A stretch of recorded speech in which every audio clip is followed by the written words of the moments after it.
Maddock वालों का जो super natural horror comedy universe है, इसकी अगली मूवी थामा का पहला टीजर देखने को मिल गया। नॉट गोना लाई, मैं इसके लिए थोड़ा एक्साइटेड था। फिर जब इसके कल पोस्टर्स ड्रॉप होने शुरू हुए तो आई वाज लाइक ओके, ये तो वो नहीं है जो मैंने सोचा था, लेकिन फिर भी टीजर का वेट कर लेते हैं। और टीजर ना मुझे ठीक लगा। मतलब कुछ चीजें हैं जो मुझे एक्चुअली में पसंद आई, लेकिन कुछ चीजें ऐसी भी हैं जिन पे मैं इतना सोल्ड नहीं हूं, but still I would give it a chance. लेकिन फिर भी क्योंकि कुछ चीजें ऐसी हैं जो ऑब्जर्व भी करी हैं, तो उनके बारे में बात कर लेते हैं। Starting off with the opening dialogue. और हाँ, ये पूरा टीजर जो है ना बहुत ज्यादा डायलॉग हैवी नहीं बल्कि बैकग्राउंड म्यूजिक हैवी है। मतलब इसमें इन लोगों ने एक बैकग्राउंड म्यूजिक चिपका करके कई सारे रैपिड शॉट्स डाल दिए हैं, जिससे हमको मूवी के बारे में बहुत आइडिया ना लगे, लेकिन फिर भी एक थोड़ी बहुत हाइप बन जाए, फील समझ में आ जाए। नहीं तो क्या है ना, वो पूरा वैम्पायर्स, वेयरवुल्व्स और पता नहीं क्या क्या अपने दिमाग में कॉन्सेप्ट बना करके गगनचुंबी एक्सपेक्टेशन लगा लेते हैं लोग। तो उन्होंने कहा टीजर है, देख लो जैसा लग रहा है उस हिसाब से लेके चलना। तो टीजर की शुरुआत होती है आयुष्मान के एक डायलॉग से, जो रश्मिका से कह रहे हैं कि 100 साल तक रह पाओगी मेरे बिना। और इससे ना एक बात समझ में आ जाती है, जिसको लेकर मैं पहले भी थोड़ा सा डाउट में था कि ये मूवी 2 अलग अलग टाइमलाइंस में होने वाली है। मतलब हो सकता है कि पुनर्जन्म वाली कहानी हो, जिसमें आयुष्मान का character will actually die in the past और उसके बाद वो पुनर्जन्म लेके आएगा। लेकिन रश्मिका और नवाजुद्दीन क्योंकि ये वैम्पायर्स हैं, तो ये तब से अभी तक बिल्कुल वैसे के वैसे ही होंगे। इसी चीज को कोलैबोरेट करता है ये वाला शॉट, जहां पर हम रश्मिका के कैरेक्टर को देखते हैं जो थोड़े मिडिवल टाइप के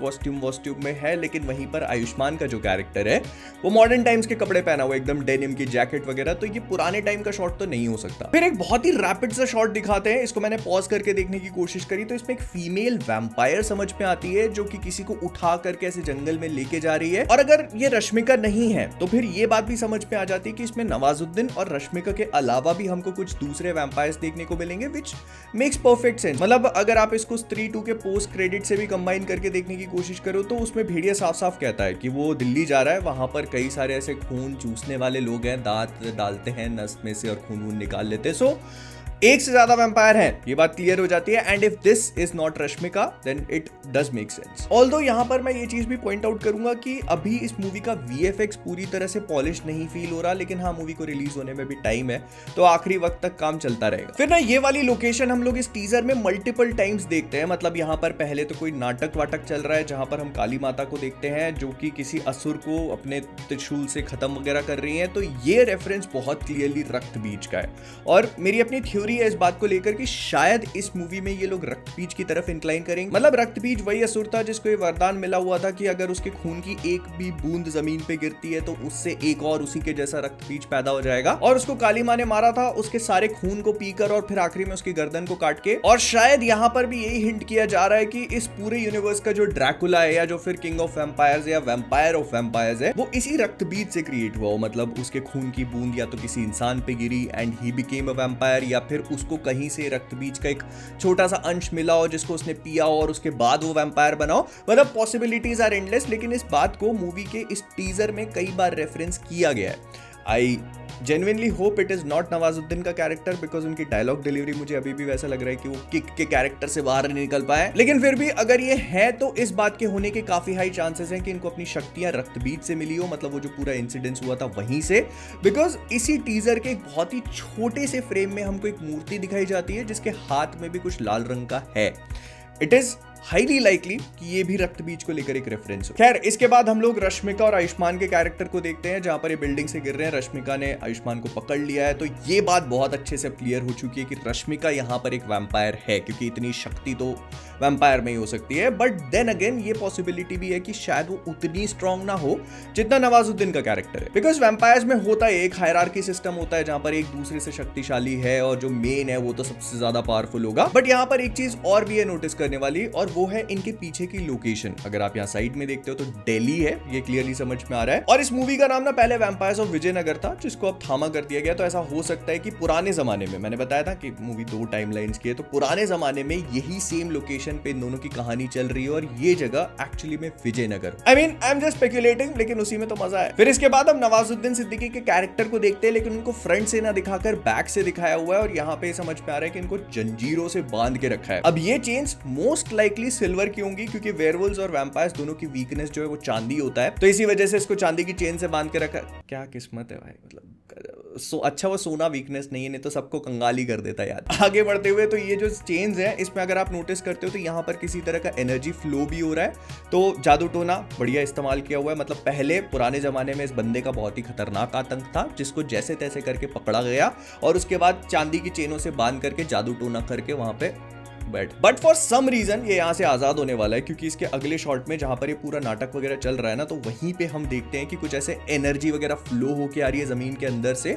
और फिर एक शॉट और भी आगे टीजर में जहां पर हम यहाँ रश्मिका के कैरेक्टर को देखते हैं, जो कि नवाज के कैरेक्टर से एकदम फेस ऑफ करने वाली है। और यहाँ पे जितने भी लोग खड़े हुए हैं ना, वो शायद नवाजुद्दीन के कैरेक्टर को चीयर ऑन कर रहे हैं, तो शायद उसके भक्त भी हो सकते हैं, या फिर ये हो सकता है कि सारे के सारे वैम्पायर्स हैं, मतलब नवाजुद्दीन सिद्दीकी के कैरेक्टर ने इन सबको वैम्पायर बना दिया। देन किसी के लंबे नाखून देखते हैं गाड़ी की स्टीयरिंग के ऊपर, तो ये भी वैम्पायर है, हो सकता है रश्मिका हो सकता है कोई और। But I like this idea कि वैम्पायर्स के पास सिर्फ अपने दांतों के अलावा भी कुछ वेपन्स वगैरह हैं। फिर इसके बाद बहुत ही फटाफट शॉट्स दिखा करके निकाल देते हैं, तो उसमें हम आयुष्मान को देखते हैं जो एक हॉस्पिटल बेड पे काफी बुरी तरह से घायल है। लेकिन अगर आप यहाँ पे ध्यान से ऑब्जर्व करते हो ना, तो आपको घाव नहीं दिखेंगे, सिर्फ ब्लड स्टेन्स नजर आएंगे। तो ऐसा हो सकता है कि आयुष्मान को जब ये चोटें लगी तब वो वैम्पायर नहीं था, but now he has become one, जिसको हो सकता है रश्मिका ने ही बनाया हो, क्योंकि इस जन्म में भी अब उसकी जान को खतरा था। एंड रश्मिका को लगा हो कि भाई मैं इतना समय इंतजार कर चुकी हूं, अब इसके जन्म का दोबारा से इंतजार नहीं कर पाऊंगी, तो उसने फाइनली उसको ट्रांसफॉर्म किया वैम्पायर में, एक खून वून मार करके, और अब वो वैम्पायर बन गया। इसी वजह से उसके वुंड्स वगैरह हील हो चुके हैं, और ये जो इसको झटके पड़ रहे हैं ना, तो आई थिंक ये उसके ट्रांसफॉर्मेशन का ही एक पार्ट है। और मैंने पुनर्जन्म इसीलिए कहा क्योंकि इस वाले शॉट में हम इन दोनों को आमने सामने खड़ा हुआ देखते हैं, लेकिन आयुष्मान शायद उसको पहचान नहीं पा रहा है, धीरे धीरे अब पहचान रहा है। और ये वाली सीक्वेंस मोस्ट लाइकली गाने के बाद वाली सीक्वेंस होगी, क्योंकि हम यहाँ पर इन दोनों को एक साथ डांस करता हुआ देख रहे हैं। हो सकता है आयुष्मान यहाँ पर रश्मिका को नहीं पहचाने, उसके बाद कुछ ऐसा हो जो पुरानी मेमोरी को ट्रिगर कर देगा। और वो जो मैंने थोड़ी देर पहले बात कही थी ना कि आयुष्मान शायद अपने पुराने जन्म में मर जाएगा और फिर यहाँ पर दोबारा जन्म लेके आएगा, तो ये वही शॉट हो सकता है जहां पर he has actually died. But कुछ नोटिस किया, रश्मिका के दांत लंबे नहीं है, मतलब यहाँ पर इस पर्टिकुलर टाइम पे वो वैम्पायर नहीं है, और मे बी इसी वजह से वो आयुष्मान की जान नहीं बचा पाई, क्योंकि उसके पास वो पावर ही नहीं थी। और नवाजुद्दीन का कैरेक्टर आगे बोलता है कि 75 साल से उसने कोई लव स्टोरी नहीं देखी, तो हो सकता है कि जो पूरे 75 साल पुरानी कहानी हो ना, ये इनकी पहली लव स्टोरी थी, मतलब वो जो पुराने जन्म की लव स्टोरी थी। फिर कुछ आइटम सॉन्ग्स दिखाए जाते हैं जिनकी टाइमलाइन बहुत अच्छे से क्लियर नहीं है, हो सकता है ये रश्मिका वाला वही हो जो हम लोगों ने थोड़ी देर पहले देखा था, आयुष्मान और रश्मिका का। लेकिन ना ये चीज क्लियर हो जाती है कि दोनों एक टाइमलाइन में नहीं होने वाले, मतलब या तो मलाइका का पास्ट में होगा या इन दोनों का पास्ट में होगा। I feel this way. Plus फिर हम लोग आयुष्मान के कैरेक्टर को दिल्ली की छत पे घूमता हुआ देख सकते हैं। अगर आप इसके साइड में नोटिस करोगे तो एक बिलबोर्ड है जिसपे एक एनर्जी ड्रिंक का सिंबल बना हुआ है। ये दांत वात निकले हैं, तो ये बहुत क्लियरली वैम्पायर्स को लेकर एक हिंट है। मे भी ऐसा हो सकता है जो भेड़िया ने कहा था वो बात सच हो कि दिल्ली की सड़कों पे, दिल्ली की गलियों में वैम्पायर्स खुले घूम रहे हैं, और इसी वजह से इन लोगों को उसको एडवर्टाइज करने में और कहीं प्रॉब्लम नहीं है। मतलब this universe is actually crazy. Plus ना इसी के आगे वाली सीक्वेंस में हम लोग आयुष्मान को ऐसे बिल्डिंगों से जंप करता हुआ देख सकते हैं, प्लस उसके पीछे वो वैम्पायर वाला ऑरा भी है।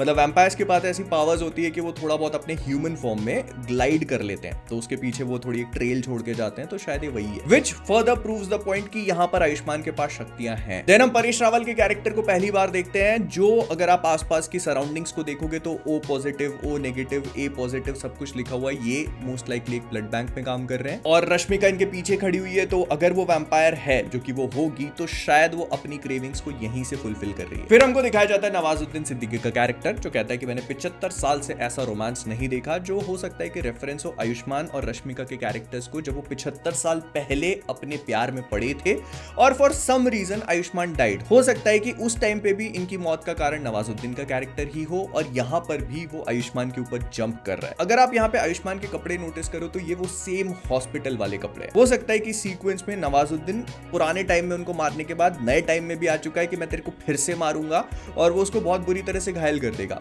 तब रश्मिका जाकर के उसको वैम्पायर में ट्रांसफॉर्म करेगी और उसके वुंड्स वगैरह हील हो जाएंगे, एंड तभी हम इसके बाद वो दिल्ली की जो छत पे वो कूद रहा है और पूरे वैम्पायर एबिलिटीज को अपने डिस्प्ले पे दिखा रहा है ना, तो वो उसके बाद हो सकता है। तो कुल मिला के मुझे ये टीजर ठीक ठाक लगा। मैंने जैसे पहले कहा, नवाजुद्दीन की डायलॉग डिलीवरी अभी भी मुझे उतनी मेनेसिंग नहीं लग रही, बट देन अगेन 3 यूनिवर्स जो है वो अपने विलेंस को थोड़ा सा रिडिकुलस बनाने की कोशिश करता है, उनको एक फनी कैरेक्टर टोन देने की कोशिश करता है, तो हो सकता है कि यहाँ पर भी यही चीज हो रही हो। लेकिन एक बात और भी है, तुमने नोटिस करी, अगर तुम्हें पहले से नहीं पता हो कि ये मूवी वैम्पायर्स के बारे में है, तो ये टीजर इस बात की कोई भी हिंट नहीं देता। मतलब वैम्पायर्स का जो सबसे बड़ा ट्रेट होता है, उनके लंबे लंबे दांत और किसी का खून पीते हुए दिखाना, ये इस टीजर में कहीं पे भी नहीं हो रहा। मतलब अगर किसी को नहीं पता हो ना कि ये वैम्पायर्स की मूवी है, तो उसको इस टीजर से बिल्कुल भी हिंट नहीं मिलने वाली, विच आई काइंड ऑफ लाइक। मतलब उन लोगों ने वैम्पायर का ये वाला एलिमेंट थोड़ा बचा के रखा हुआ है, वो लेस इज मोर वाली चीज होती है ना, बट आई एम श्योर कि ट्रेलर में वो चीज दिखाई जाएगी।